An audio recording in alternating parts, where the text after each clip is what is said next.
ಮಂತ್ರಾಲಯಕ್ಕೆ ಪಾದಯಾತ್ರೆ ಶುರು ಮಾಡಿದ್ದೀವಿ. ಅಂದರೆ ಒಂದು ಟೀಮು ಆಲ್ರೆಡಿ ಶುರು ಆಗಿ 5 ಡೇಸ್ ಆಗಿತ್ತು. ನಾನು ಇವತ್ತು ಜಾಯ್ನ್ ಆಗಿದ್ದೀನಿ. ನಿನ್ನೆ ಜಾಯ್ನ್ ಆಗಿದ್ದೆ ಆ್ಯಕ್ಚುಲಿ.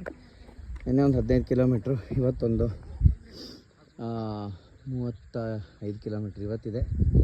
ನಾಳೆ ಒಂದು 25 ಕಿಲೋಮೀಟ್ರು. ಸೊ ನಾಳೆ 14th ಮಂತ್ರಾಲಯ ತಲುಪ್ಕೊತೀವಿ. ಸೊ ಎಲ್ರಿಗೂ ಒಳ್ಳೆಯದಾಗಲಿ. ಶುಭೋದಯ, ಶುಭ ದಿನ. ನಾವು ಆಲ್ರೆಡಿ ವಾಕಿಂಗ್ ಸ್ಟಾರ್ಟ್ ಮಾಡಿ ಬೆಳಗ್ಗೆ 3 ಗಂಟೆಯಿಂದ ನಡೀತಾ ಇದ್ದೀವಿ.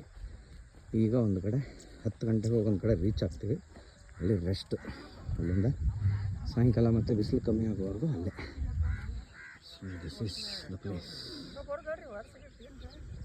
ಇದು ಕಾಲ್ದಾರಿ.